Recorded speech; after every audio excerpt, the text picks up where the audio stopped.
Hello and welcome to Forbidden Talk, a discursive programme covering social topics of a sensitive nature in the Middle East. This week we'll be exploring the controversial themes of female virginity and hymen repair. In the film Divorce Iranian Style, a girl called Ziba, who was married at 15, seeks a divorce. During the divorce negotiations, her father says to her husband's relatives, "I'd give you $1 million if you could bring back my daughter as a virgin." With this in mind, why does family honour rest upon a girl's virginity and is still highly prized across the Middle East? Can a woman's dignity ever be disassociated from her virginity? Is hymen repair an act of liberation or repression for women? And can the patriarchal systems and mentalities dictating the constraints on women ever be challenged or even altered? These are just some of the questions we shall be reflecting on today. But before doing so, I'd like to welcome my studio guests, Tahiri Danesh, Senior Research Associate at the Foreign Policy Centre, and Sonia Landesman, Intercultural and Psychoanalytical Psychotherapist. Welcome both of you on the show. But before we move on, let's take a look at this brief report. Sex before marriage isn't the taboo subject it once was. But for Middle Eastern communities, many of whom maintain strong religious beliefs, be it Christianity, Islam or Judaism, virginity still remains a woman's honor. So much so that it can be a deciding factor as to whether a man marries her or not, or even a life threat by her family should a girl lose her virginity premaritarily, even if she was the subject or victim of sexual assault. In a number of Middle Eastern countries, a woman's drop of blood on the wedding night carries the symbol of her purity, almost a certificate of her virginity. In today's times, where attitudes towards sex before marriage are becoming increasingly liberal, many women are finding themselves in conflicting situations. But how do countries in the Middle East differ in their acceptance and progress on the matter? In Lebanon, for instance, it's becoming more acceptable that girls live with their boyfriends and even get pregnant before or regardless of marriage. It is worthwhile observing that the way the subject is dealt with differs mostly based on whether the girl comes from rural or urban societies, and despite conservatism within modern families, consequences are far less dramatic amongst the educated, especially with hymen reconstruction operations becoming more prevalent. And while the virginity debate starts between conservative and liberal, it seems that hymen reconstruction certainly took it further, where it became a matter of transparency versus hypocrisy. Tahiri, why in the Middle East is a woman's worth determined by her virginity? I think we need to look back at history of the Middle East and of course the struggle that the Middle East has been experiencing with the tension that it's going through between modernity and traditionalism.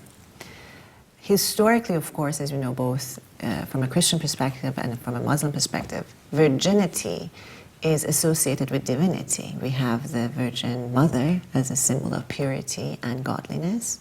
And of course, in Islam, we have the notion of reward in paradise by achieving the possessions of 72 virgins if you're a martyr or if you've done acts of good in this world. So the notion of virginity then has a sacred value, and it's a sign of remaining close to the divine. I suppose it is because of those concepts, as well as other concepts that are socially upheld these days, that the notion of virginity is a sign of not just purity of the woman, but that of her family, and it's associated closely with her honor. But of course, there are other reasons, depending on what culture, what tradition, what country we look at. So what's the definition of an honorable woman? An honorable woman prior to marriage is different than after marriage. Okay. One which we look at prior to marriage, of course, would have to be a virgin. And the virginity, as I said, is a sign of being sacred and divine and spiritual. One after marriage is one who is obedient, remains faithful to the husband, and is in, at least Islamic tradition, some interpretations of Islam refer to a woman as the possession of the husband. So for instance, on the night of marriage, consummation of a marriage, in some languages is referred to as possession of the woman. Sonia, how is a woman's reputation affected by her sexual activities? In what way do you mean?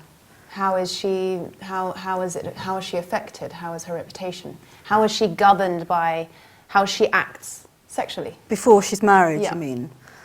Well, she must be demure and act like a virgin, otherwise she will bring dishonour on her family. And I'm speaking in a much more kind of global way than you are. My knowledge is less nuanced between different areas of the Middle East, I think. So,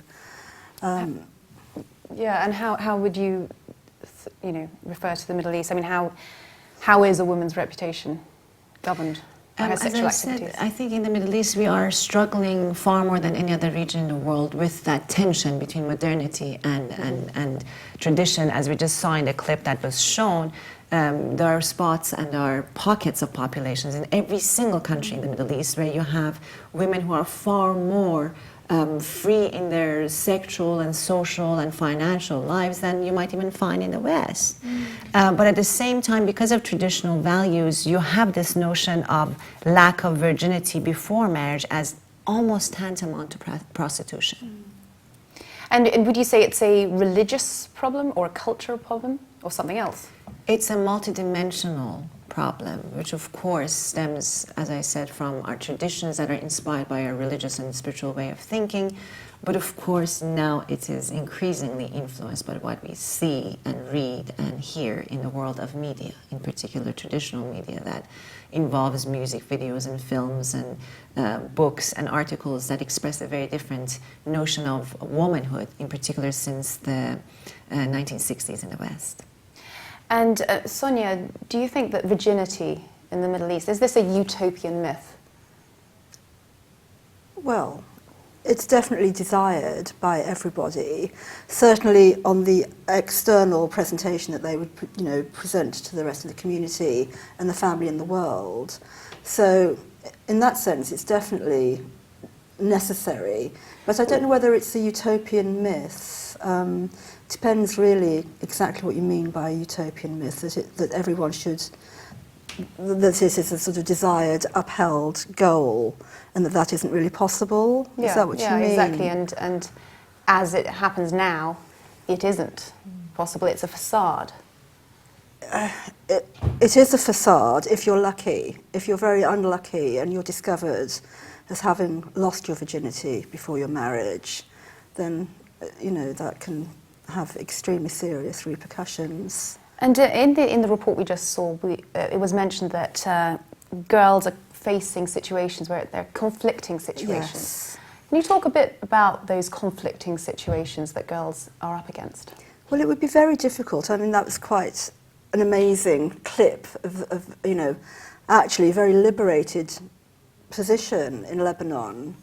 But if you're presented with that as an external way to behave, with your friends, but then in the family you have to be a good girl, that would be extremely confusing. And psychologically, that's a very difficult position for anyone who has to hold two such very different views. And I mean, it isn't only in the Middle East that occurs. This is something also, to kind of. Obviously, we're talking about that issue here today for the programme, but this is an issue that is present, I think, in girls here as well.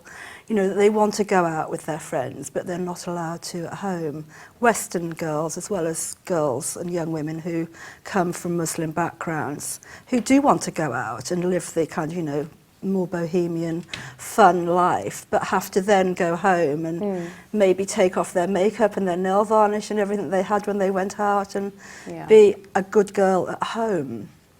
Perhaps not on the same level, but yes, it exists. Well, I mean, in the yes. Well, I think on the same level, maybe here, not for Western girls, but for girls, for Muslim girls from different Muslim cultures, or the Middle East, here, or Middle Eastern cultures here, who are presented with something perhaps even more so than in Lebanon, where it's just all around, all the time. Tahiri, when it comes to a girl's family, how involved is a family with regards to her virginity? In the Middle East? Yeah. Well, you see, the Middle East is a multicultural and diverse part of the world, so it's very difficult to generalize. But I would say if we were to pick one determinant, it would be pretty much the socioeconomic level that the family belongs to. In other words, how cosmopolitan they are in their outlook and in their lifestyle. Generally speaking, those families that are more cosmopolitan, that are better off financially, may not necessarily be as involved because their outlook on women may be different, but not necessarily. But those that come from poorer backgrounds are far more involved, and the virginity of a girl is almost seen as an asset, just as the example that we heard from the movie, that the father says, if you can return my daughter's virginity, I'll give you $1 million. It's worth $1 million. So the virginity is the key to her future? Absolutely. Yeah. And how are they monitored, say from a more poor background? How would the family monitor the girl? Well, there are a number of different practices in different parts of the Middle East that some are based absolutely on superstition and myth. Some are medical procedures. Increasingly, we're seeing in the Middle East, unfortunately, the use of virginity tests that are quite intrusive. Yep.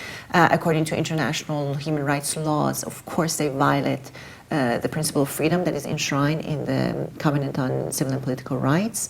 In CEDAW, which is the Covenant on Elimination of Violence Against Women, the notion of a woman's right to self-determination is challenged by these tests.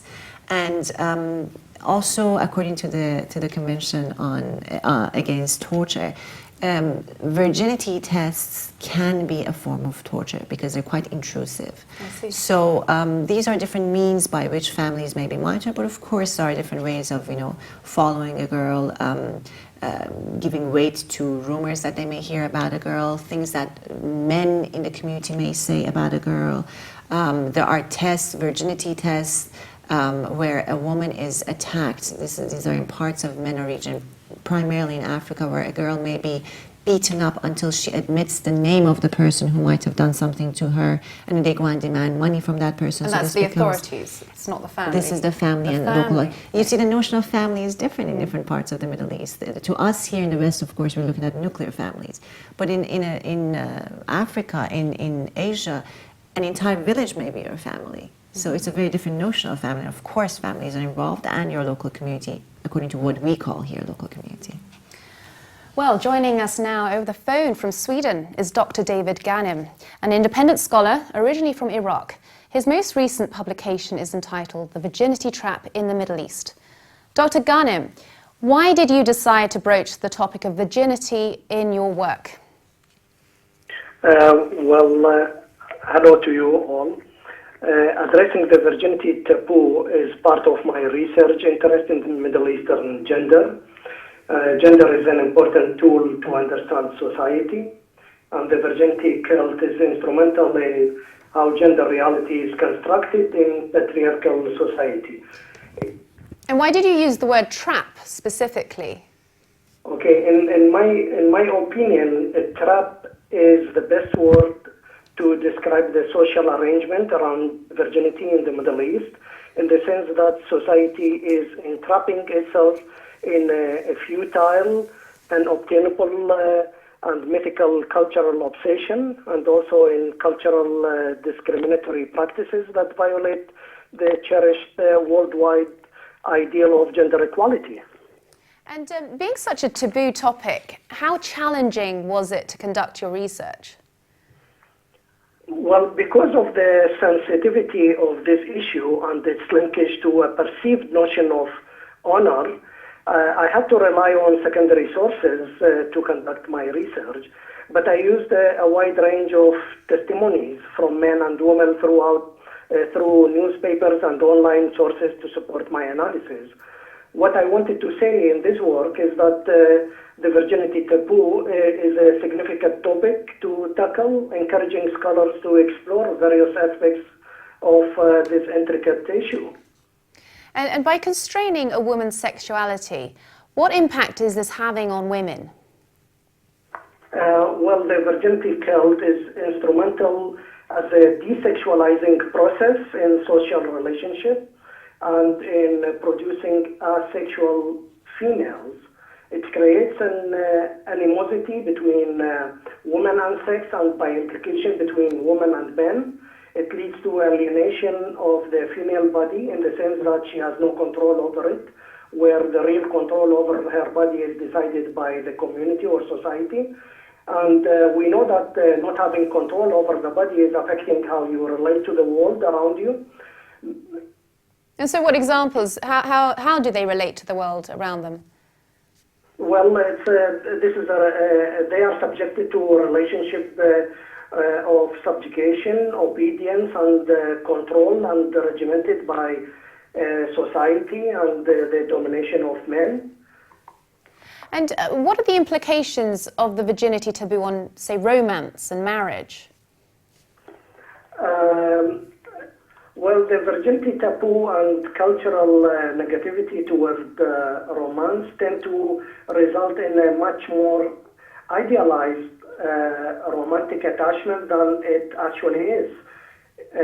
Intense and unhealthy idealized romance is difficult to bring to a closure. When this protracted affection intersects with marriage, it could lead to marital insecurity and dysfunctionality. Well, this is particularly true considering that the virginity cult discourages love marriage to the advantage of the widely practiced arranged marriage, which is one of the strong social ills in Middle Eastern societies. The virginity cult results in gender roles that are constructed in a negative and violent way by introducing notions of obedience, force, compliance, control, and social regimentation. So the male becomes more controlling and the female more subservient? Absolutely, yes, that's right.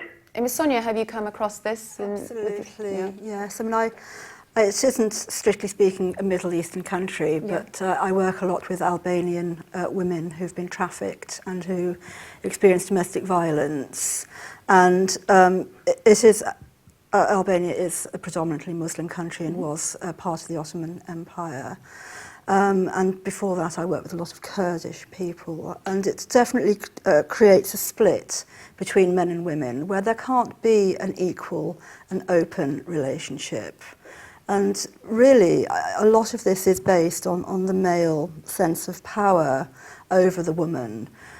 And if you sort of think that it's very cruel and harsh, but if you think that, you can kind of punish someone for not being good, and that you have the right to do that, and the family and the community will be behind you and back you up, it doesn't lead to a good basis for a relationship. And it tends to create an imbalance where women will have their own sort of sphere, and which is part of the culture anyway, for women to sort of operate, to have some control within their own sphere of things like looking after the children or the home, or so women are among more other isolated. women. Women tend to be more isolated with women and men with men. More segregated. There's much more of a segregated position.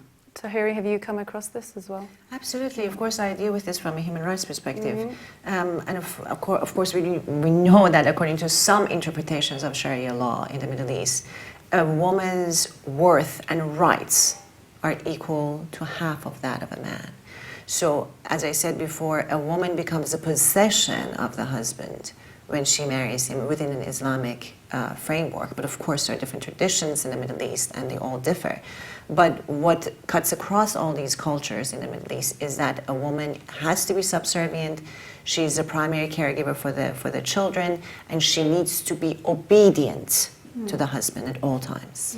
Dr. Ghanem, from a male perspective, what are the real reasons that men are continuing the tradition of marrying virgins today? I mean, is it to appease their families, or because they really believe they'd like a virgin? Well, the short answer is both. The cultural ideal of female virginity is so entrenched and gripping in society that it would be very difficult for men to escape, even if they wanted to. Controlling women is part of the construction of masculinity and the privileged position that men occupy in patriarchal society. Being first in a woman's life is perceived to be a conquest and a vital achievement, and, so to speak, awakening the perceived to be dormant sexuality of a woman is considered to be a vital sense of manhood. What's so threatening about a sexually liberated woman? Sorry? What is so threatening about a sexually liberated woman for the men? Actually, Liberated, a sexually open woman. well, I mean, what happens is that the virginity cult is feeding a culture of suspicion towards women. So any show of interest from women in sex or responding to sexual activities is met with suspicion. And therefore, there is a gender role for women to play when it comes to sexuality is the passive and disinterested, and her role is only to satisfy the sexuality of men. So there is a problem here when it comes to really sexually liberated women. This is a very difficult issue for society. And how is the virginity trap affecting society, the Middle East? What are your findings on this topic? Well, most importantly, it mobilizes and orients human energies into mythical ideal and unproductive purposes when society needs these energies to be invested in a more fruitful ways. It supports culture of suspicion and intolerance and feeds domestic violence, and also sexual frustration increases societal violence. It prevents society from achieving desirable objective of gender equality and healthy social relationship, and it also strengthens the authoritarian order dominating political and social life in these societies. Well, thank you, Dr. Ghanem. That's all we have time for, but thank you for joining us on the programme today. Thank you. Thank you. Tahiri, a book such as this one, do you think it's the right time? Has it come at the right time? Absolutely. In my perspective, of course, some of my colleagues may disagree with me, but from my perspective, the issue of virginity and virginity tests in particular should be accorded the same level of international attention as FGM, female genital mutilation. This is a harmful traditional practice which, according to CEDAW, internationally recognized by many countries around the world, must be eliminated, because you cannot define and limit the definition of a woman to a specific part of her body. This is nothing but a means of dehumanizing a woman, classifying women based on a specific act that is not even medically backed. But is the Middle East ready for an open discussion on this? I believe so. I think the post-ideological generation in the Middle East that we're dealing with today, following the Arab Revolution, following the uprisings that we've seen in other parts of the world, following the rise of ISIS, of course, and how they've been dealing with female slaves. You know, you can buy and sell girls according to their ages. The price goes higher as they're younger and younger because the chance of their virginity is higher. These are issues, again, as I said, the pull and push between modernity and tradition that we're experiencing in the Middle East is opening new gates for redefinition of these issues, for examination, close examination of these harmful traditional practices, and to redefine them in a way that accord women the same equal rights as men. And Sonia, do you believe this as well? Absolutely, I couldn't agree more with both. You know, it's always the right time, definitely the right time now. I mean, but do women feel safe enough to talk about their Absolutely not. experiences? No, you're So- not safe. Yeah. You can't possibly talk about it openly.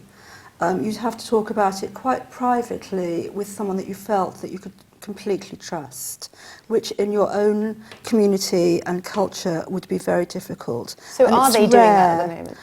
I don't know, not in my Because experience. the whole thing about women, we talk, right? We do. And if you can't share that, well, they're obviously blocking this somewhere. Exactly. They would have to... How do they deal with that? I mean, Well, they would have to just silently swallow it, really, and that's very bad, you know, if we're sort of speaking yeah, psychologically. what are the effects? Well, there'd be a very high rate of depression. and other forms of mental illness, depression being the most obvious one, and anxiety disorders. Because if you think that you've kept secret perhaps that you're a virgin, or you've kept secret that you've secretly fallen in love with another man when you're married, you can't tell anyone this. You can't, probably even more, you can't tell your sister or your mother. That would be... Well, that's an interesting point. It's one thing to be controlled by a man, but how are virgins, how are girls being controlled by the women in their lives? It's variable, obviously. I'm speaking very globally. But generally speaking, women want to uphold the honour of the family. The honour of the family is invested in the woman. And speaking in a sort of cultural, sociocultural way, the virginity of the woman is the sort of symbol of the honour of the family, which is invested in the woman. So the woman's virginity has to be protected. So the honour is protected. Otherwise, the whole family could fall apart.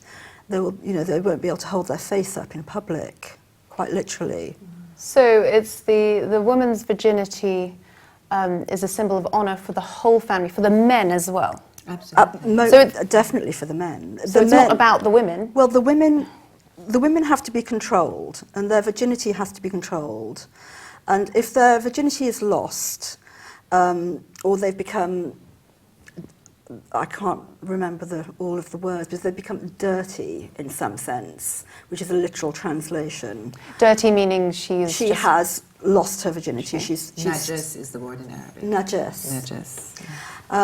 If that has happened, then this is a terrible catastrophe, not just for the girl, but for her family, because we're not speaking about an individual only. Everybody is part of a family, part of a community. And to feel that you've shamed your family is considered possibly worse than death.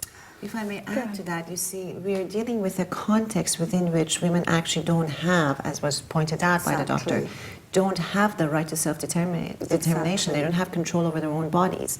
The control of their bodies has been handed over to the men in their family, and therefore, if a woman's virginity is removed, then it is a black spot on the man's reputation. But say the virginity is intact, the hymen is intact, so this should mean that a woman in the eyes of a man is highly valuable. Does this mean that the man respects her more?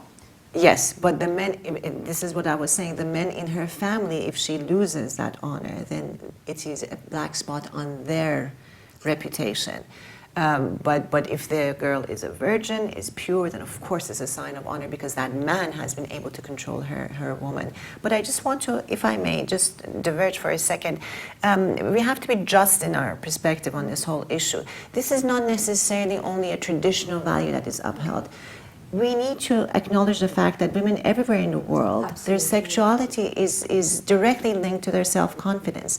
And globally speaking, the celebrity culture, the Hollywood factor that we're dealing with, of course, honors the younger woman, which is directly linked to virginity. The younger you are, the more virgin you are, the less experienced in that tradition you are, in sexual tradition, the more valued you are. Look at the world around us here in the free world. We see how many men who are, very well known for their love lives. They've been very much involved with many different women, and yet when it comes to their time to marry, they marry a younger woman. They marry someone who's more youthful. They marry someone who's more likely to be less experienced sexually, because youthfulness is directly linked to the issue of virginity or near virginity. In the West, we may not look at virginity anymore, but let's remember for the younger generation, the Justin Bieber factor. What a phenomenon that was while we're dealing with the whole issue of celibacy and virginity and keeping oneself for one's marriage. So these are factors that are global, and we need to be aware of how much pressure that places on women, and of course the whole notion of depression as women age. This is something that we're dealing with everywhere. And once you've been married, divorced women, even in this culture, have a far more difficult time to remarry than even in the Middle East. I mean, everywhere. These are global issues we're dealing with.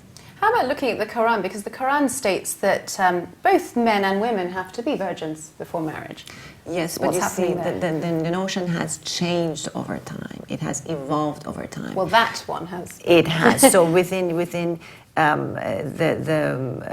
Muslim world now, the notion of abstinence no longer applies to a man. In fact, the power of a man is defined by how well he is able to control the other sex, the other gender. That's all there is. So the woman, again, as I mentioned earlier, because it's an issue of self-determination, the woman doesn't have the right to express herself sexually. It is the option for her, for the men in her family, be it the father, the brother, the male elder head of the family, to determine that right for her. And is it a bit like the West, where the more women he sleeps with, Absolutely. the more virile he is? That's right. The more experience he has, the more manly he is. Yet when it comes to marriage, he chooses the virgin. But this is what I was trying to point at. We see this globally everywhere. You know, you may go with whoever you want, but when the time comes for marriage, you want a more fertile, younger, healthier, less sexually experienced, more pure woman to be your wife and the mother of your children. So we have these oxymorons in society, these double standards that women are somehow supposed to live up to. It's the same situation with being a career woman, you know, with the third wave of feminism. You're supposed to do it all, and women are falling apart in many parts of the world because it is impossible to do it all. So let's have a more equal, fair notion of gender roles. Let's treat men and women both equally, because we have to understand any kind of inequality and any kind of act of violence and violation of women is actually has direct impact on men as well. So in order to achieve gender equality, we need to involve both men and women. And if we have an opportunity, I would like to refer to the experience of Sweden, which might be of use to the Middle East. Okay, we will come back to that. Sonia, do you think some virgins in the Middle East in particular, they crave this status, they crave the merit that will come with it? Well, absolutely. It's essential to be a virgin. So it's not so much craving it, but it just has to be a part of who she is. And you can't not be. It's just not possible. And to go back to the speaker, Dr. Ghanem, he was talking about autonomy and the things that when you're living in such a society that is so split between men and women, where men are controlling women, the threat, I think, of a woman not being a virgin is that she would be thinking for herself. She might have chosen someone to have sex with. She might, you know, then have had different ideas and input. And you want to marry, a man wants to marry a virgin, so that if we're thinking, you know, as has been said, that a woman is a man's possession. Before she marries, she's her father's possession, to put it kind of, sort of generally. She belongs to her father and her family, and after marriage she belongs to her husband and her husband's family. So you can't have women going off and doing what they like. Yeah, yeah. Tahiri, in the West, I think virginity was a taboo subject. It's not so much now. In fact, it isn't really. How has that evolved? What's shifted here that hasn't there? Well, first of all, I want to clarify that it doesn't mean that in the West we're more advanced in our understanding of virginity. I think we're struggling with it just as much here in the West as we are in the Middle East, but in different ways. And I think they're both related to each other, because it's about, you know, with the 1960s and this sort of liberation of women, we were aiming for very lofty goals, but unfortunately we have begun to objectify women and reduce a woman's definition to her sexuality, both in the Middle East and here. We've begun to. I believe so, because you see, to me, what is the difference between ISIS rating the pricing of women according to their age and a beer company or an airline or a car factory in the West ensuring their sales are high by placing a half-clad woman next to their product. This is, both are objectifying women into possessions that can be acquired. But it's also children as well, what ISIS are doing. Absolutely. But again, it's particular to female children more so than male children, because male children are taken to be war soldiers, they're child soldiers, whereas many of the young girls are taken into slavery and becoming sexual objects that they can own. But in the West, I think the whole notion of objectification of women has given rise to a struggle with definition, moral definition of womanhood. And I believe that, of course, with the Millennium Development Goals, with now the Sustainable Development Goals, with the review of the, this year is the 20th anniversary of the Convention on the Rights of the Child, which of course affects the girl child. With all these international developments that we are experiencing, we are beginning to understand the need to have a far more well-rounded definition of woman, so that we're able to accord women the same rights that they deserve, just as men do. Okay. Well, we're pressing ahead with our next section, where we will take a look at Hymen Repair and ask whether the procedure is an act of liberation or repression. And Tahiri, in response to that question, what do you think? Is it an act of repression? Is it an act of liberation? I believe it's something that, of course, can be both, because it depends on woman's choice. It depends that, you know, we cannot judge the context within which a woman is doing. But of course, we know that hymenoplasty is on the rise in many cultures, and it's become a not so expensive procedure. For a few $100s in the parts of the MENA region, you can have your hymen repaired in order to uphold the honor of your family and also increase your chances of success at your marriage. It is very difficult to judge, and I believe that we need to really engage in a process of education so that women and men understand that the definition of a healthy relationship, marital relationship, is not confined to a single act on the wedding night. Education. I mean, it's talked about a lot. What do you think needs to be done on the education front in that respect? Where would I start? I mean, maybe to go back to a point you were making earlier, Tahiri, about women in the West, and you were asking about, you know, it's no longer so important to be a virgin. Maybe it isn't to just have that very sort of, you know, basic term, but women in the West are still looked down on if they're seen as loose women. Women aren't allowed, really, to go sleeping with whoever they want to sleep with. It's considered a lot less okay for a woman to have had a lot of sexual partners before she settles down with someone.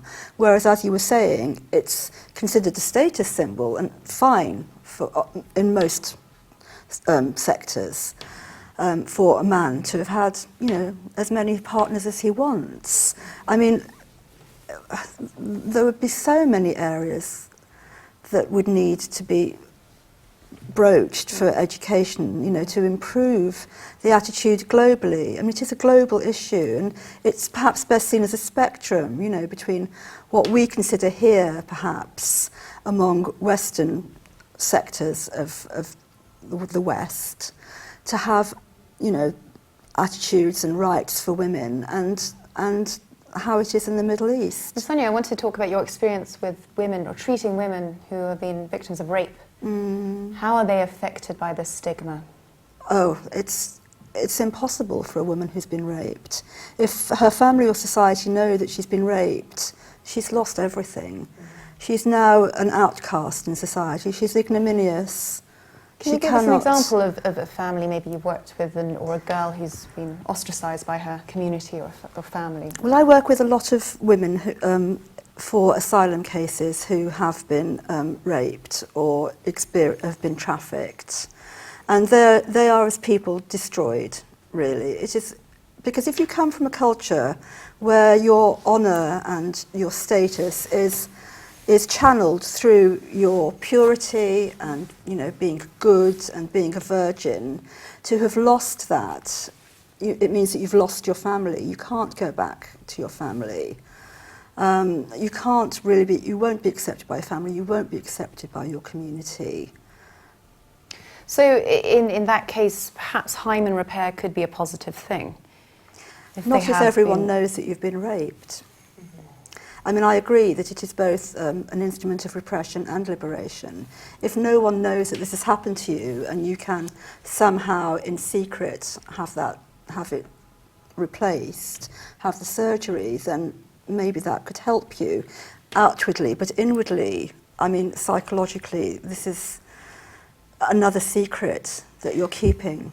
Obviously, it's not legal in the Middle East. Oh, sorry, you were going to say. I was just going to add that I have actually dealt with victims of rape who have had to undergo this procedure, and their experience was quite negative, because you have to realize that a victim of rape has already felt what it's like to be violated, and then to some graphic details have been passed on to me in their testimony, where how they felt when they were going for this procedure. So the fact that we... How did they feel? Well, quite violated. You know, if I may share on air, you know, one of them described as to how she had to again open her legs and allow a man to intrude her body.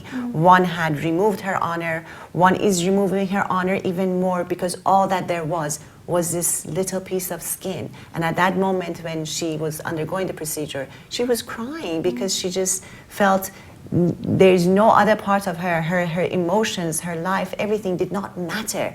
All that she was just this piece of skin. Was she offered any support in any way? Well, you see, most of them, because of the cultural context of rape, are unable to necessarily receive all the help that they need, because this is something that violates your body, your emotions, your self-confidence, your spirituality, everything. It's very difficult for a woman to recover from her process. And of course, the younger they are, the worse it is. So individuals do recover. I have colleagues who've been victims of rape, who have then made their experience an instrument for their cause in terms of serving other women in society and advancing the cause of gender justice. But this is a very complex issue, and I just want to say that really, in order to make a breakthrough with this whole notion of virginity and a family honor and so on and so forth, we need to stop looking at individuals as men and women, girls and boys. We need to realize we're all human beings.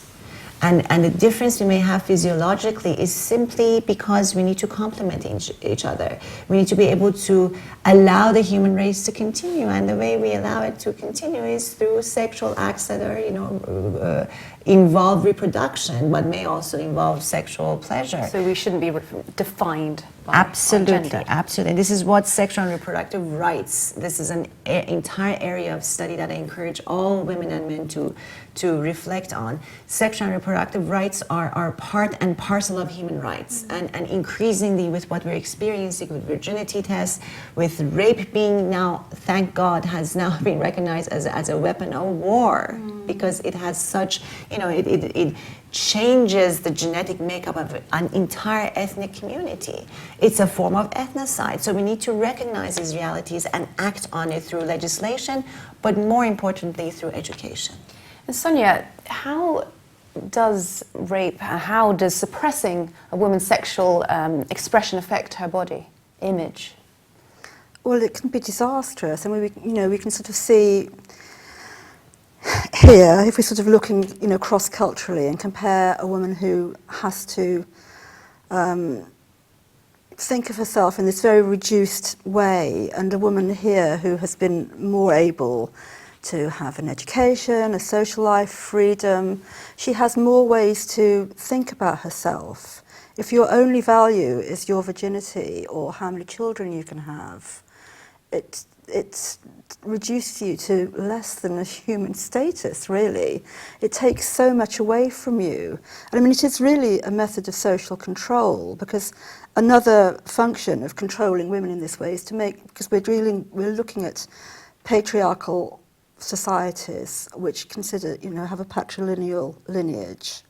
So if you want to make sure that your heir, your children, are your own children, then keeping your wife pure and making sure she was a virgin before she got married is a good way to do it. And it's it's very demeaning to women to not have anything more to think about and to be than a vessel for someone else's sort of way of being. You know, men are allowed to have identities beyond just their reproductive identity. You know, they're allowed so much more. Yeah. Joining us over Skype in London is Rothna Begum, researcher on the Middle East and North Africa women's rights at Human Rights Watch. Rothna, can you talk to us about what is happening with regards to Yazidi girls in Iraq? What are the atrocities they're facing? Absolutely. Human Rights Watch has documented systematic rape and sexual slavery by members of ISIS of Yazidi women and girls in northern Iraq. What we found was that since August, many women and girls who were abducted, along with men and young children, have been systematically separated from their family members and from other groups, and then sold and in some cases given as gifts, or raped and subject to sexual slavery. And why are they undergoing surgery to restore their virginity? So many women and girls who have managed to escape ISIS have returned in a place where sexual violence is incredibly stigmatized. Women who are not considered virgins make it much more difficult for them to marry at a future period. Some women and girls are insisting on virginity tests, even where they have been raped, to check whether or not their hymen is intact. The hymen is what's known to be a part of a woman or a girl that can bleed upon the first time they have sexual relations. However, the hymen itself there is a misconception about this. The hymen cannot indicate virginity in a scientific manner. Virginity tests are unscientific and inaccurate. Some girls are born without hymens. Some girls break their hymens during normal physical activity. So it cannot itself determine virginity. However, some women and girls are insisting on this, even where they've been raped, to check the status of their hymen. In other cases, women and girls are being encouraged to undergo virginity tests in order to check whether or not they are virgins. In other cases, and this is happening in the majority of these cases, is that the Genocide Committee, and this is a committee that is set up to document ISIS crimes against the Yazidi minority, is using virginity tests as additional evidence with post-rape examinations. So they believe that virginity tests have provide for additional evidence in what will be then hopefully court prosecutions for rape of such women and girls. But what we want to make clear is that virginity tests are not scientific and they should not be used in a court of law, and that women and girls should not be encouraged to undergo such tests because there's nothing scientific about them. It helps no one in this respect. And supposing a girl has found that her hymen has been broken, how does she respond? What's happening there? Well, that's what we're really concerned about, because virginity testing is not going to really address the fact that there are women and girls who will be in a situation where they, as far as they're concerned, cannot do anything much more about their virginity. In some cases, women and girls who have been raped and have been so traumatized that they cannot deal with the fact that they are no longer virgins are insisting on hymen reconstructions. These are minor surgeries in order to restore their hymens to a position where they believe it was originally. Now, these are tests that are being conducted. These are surgeries that are being conducted only in cases where the women and girls are insisting upon them, and the officials in question feel that they would help them in their psychological scenario in order to be much better than they are currently. Now, we're concerned about their long-term psychosocial care. If they continue on, they may end up having psychosocial problems at a later date. So what they need is long-term social care in order to ensure that they are able to accept what's happened to them, even if they've had this surgery. And we want to ensure that this myth and this perception that virginity testing is accurate, or that the hymen is an indicator of virginity, needs to be done away with. And this has to be done at a much wider level. This isn't just a matter of case of teaching women and girls about their own bodies, because many of them do not understand that virginity is in essence an experience not related specific to the woman or girl's hymen. And are the And that the Yazidi... hymen itself is not an indicator of virginity. They need to be taught that. And on a wider level, doctors and health officials also need to understand this. Judicial officials need to understand this. And beyond, men and boys need to understand that a woman's or a girl's hymen is not an indicator of virginity, and moreover, that they should not reduce her to her virginity status. Of course. And where are they actually getting the operations? Are doctors going there to provide this procedure?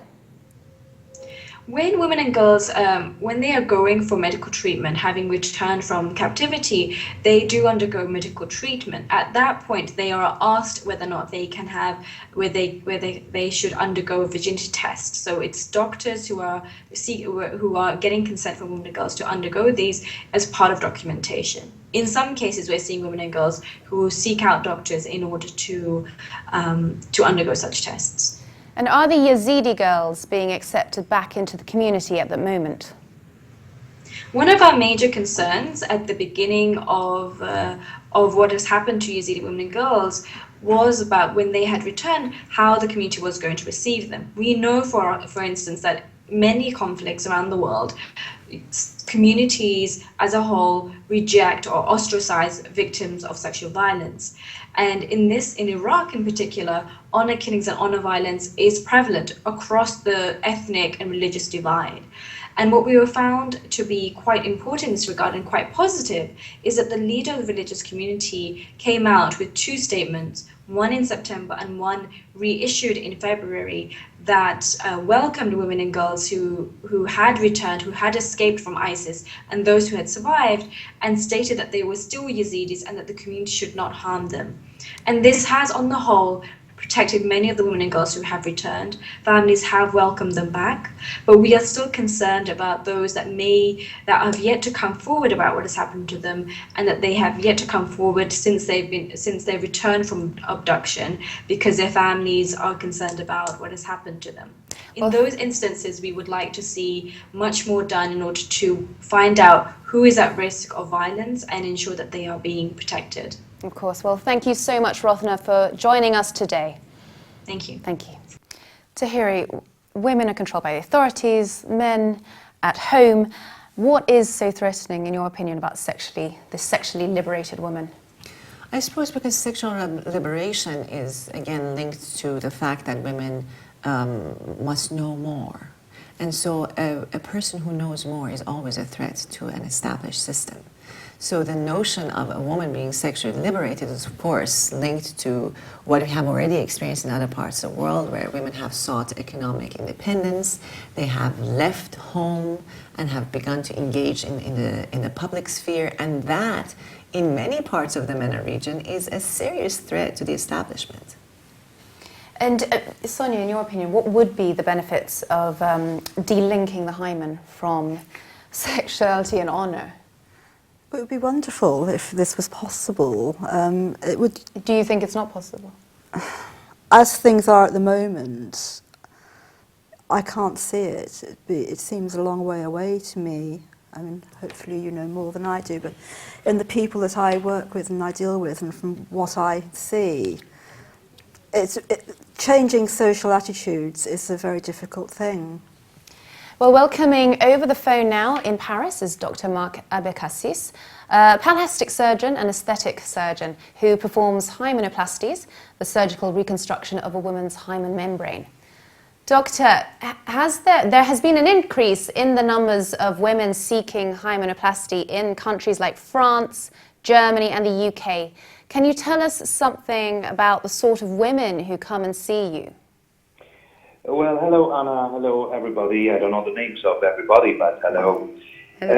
Well, I've performed this hymenoplasties for many years now. It's about 15 years. And I must say that today a lot of patients come and see us for these reconstructions. We began about 15 years ago doing maybe one procedure 1 year, in a year. And after, it increases and increases. And today in Paris, we perform about 2-3 a week.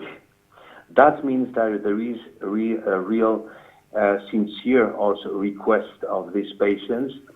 We have patients coming, by the way, from UK or also from other countries in Europe. And what sort of women are they? Well, I mean, sort of where are they from? Yeah. Yes, most of them, even French. The French patients are from African countries, North African countries, and also a good percentage of them come from, Mediterranean region. That means about in Sicily and Italy and so. And it's all about a matter of it's an education, they bring from years and years. And they are very important for them to be virgin. And it's not only the reason, to be virgin, but it's not a religious problem at 100%. It's a matter of restoration of themselves. They want to rehabilitate themselves because they had they knew a man, and they stayed some time with them, and everything has finished, and maybe they felt betrayed or so, and they want really to restore themselves. And this is not a religious problem. This is the mentality of them. But these women come from many countries, and people living here, certainly in France, and they may be about 20 years, from 20 years to 30, 35 years old, even 40 years old. What was it? Can I ask you, at the beginning of starting these operations, how was this viewed by the medical profession? Oh, that's a good question, Anna. At the beginning, nobody used to do that. Only in certain cases, rapes, or real traumatisms or something. And so people used to do that. I mean, the gynecologists, for instance. And it has been not so well accepted at the beginning because some colleagues may have thought that it was not ethical, maybe, because you in a way you valid or you strengthen the position of the man that wants her wife to be virgin, and this is not the reality. The reality is that you have a woman that suffers and who is in distress. So at the beginning, today it's more frequent, but at the beginning, the colleagues wouldn't do that because they used to think that it's not worth, and the gynecologists, they thought there was no any disease, so it's not functional, it's not pathology, so they don't do that. And I had, it's true, in some conventions, some meetings with other colleagues, some conversations and violent conversations about that, because they used to say that we don't have to do that. But I really, frankly, I don't know if I am more intelligent than the patient herself, that is mature and has thought about that with a very deep thought. And I am not a judge. I'm just a professionist, a technician that try to help a woman that really is in big trouble sometimes. Big trouble, that means that sometimes the family... What are the stories about, some of the stories you hear from the girls? It's true, yes. Sometimes it's not frequent, but it's not rare that they are threatened by their families, by their big brothers or the fathers or the husbands, the potential husbands, because they must be virgin. And if they are not virgin, they are chased. If they are not virgin, the brother or the father is going to be very, very strict, very bad with her. Dr. Ebekassis, how much does the operation cost? In France, it's about 2,500. More or Euros, less, yeah. depends the place you do. Yes. Okay. Just going to bring in my studio guest here. Tahiri, that's quite expensive. And obviously in the Middle East, it's a legal operation. What are girls doing over there? Well, the procedure in the Middle East costs less than it does in Europe. So many people are able to afford it, and as the doctor pointed out, this is an issue of family investment in the future and social reputation of the family. So many families come together and do it, and if they don't, as we know, honor killing is a real phenomena that we're dealing with, which is caused many times with this very issue of concern about a girl's virginity. And Sonia, you've come across many cases of honor killings. Well, threatened honour killings. I don't get to work with the ones that have actually been killed. Yeah. But I come across a lot of girls who've run away and they are in absolute terror. And they know that if they were caught by their family or they were to be sent back home, that is what would happen to them. And it isn't actually just the girls, because if you think that because often families have arranged a marriage and it may be arranged for, reasons which are quite far-reaching, sort of it's been agreed that, we want to share our property or our land, sort of quite complicated financial and familial reasons. So it's been arranged that a girl will marry a particular boy from another family, and if she goes off and falls in love with someone else, the young man who has taken her virginity will not be favoured by her family. It will be a huge embarrassment, it'll be a dishonour, and it can cause, in Albania, a blood feud, or in other areas, a family vendetta. So boys and girls, young men and young women, can both be in danger, actually, of severe punishment, ostracism, or honour killing. Dr. Abekassis, Yes. you referred to the hymenoplasty as a life-saving operation. What do you mean by that? Oh, well, I mean what has been said right now is that sometimes, I heard, and once more it's not rare, that the ladies, the patients who are at the office, certainly are very emotional. But they say, if I don't do that, I am a dead person. Mm-hmm. How can you stay like this? I mean, how can I do when they say so? We cannot stay like this, silent and not doing nothing. Even if I think I can have my opinions, but we have to do something. And once it's done, it's really a very subtle, gesture, surgical gesture that has a fantastic and huge impact psychologically. I have as an habit to talk with the patient the day after the intervention, and I ask her to call me 1 week and 1 month after. But many times, when I call back because they didn't call me, they say to me, "But Dr. Abekassis, sorry, I didn't. I forgot. I forgot you. You understand?" And this is a good thing. That means that they have forgotten and they erased everything and they are beginning a new life. Mm-hmm. For them who had been betrayed, as we said, because it's not only a familiar problem, but it's also a very deep problem. And also for them who have to be, for the wedding and so, they have forgotten the status before, and this gives back life. This is a real life-saving surgery. I didn't know that before, but when I see people, some colleagues that refuse to do that, my question is how they behave if that story would happen to their sisters or to their daughters. We cannot stay like that, Well, thank you, Dr. Mark Abekassis. And I may say something, excuse me, also about the man himself in some societies, is that many times the husband pretends to be the first man for his wife, but he should rather care to remain the last one and to cherish her, you understand? Yes. And to love her. That's what I think. Well, thank you so much for talking to us today. Thank you. Thank you. Tahiri, is the Middle East ready for a sexual revolution?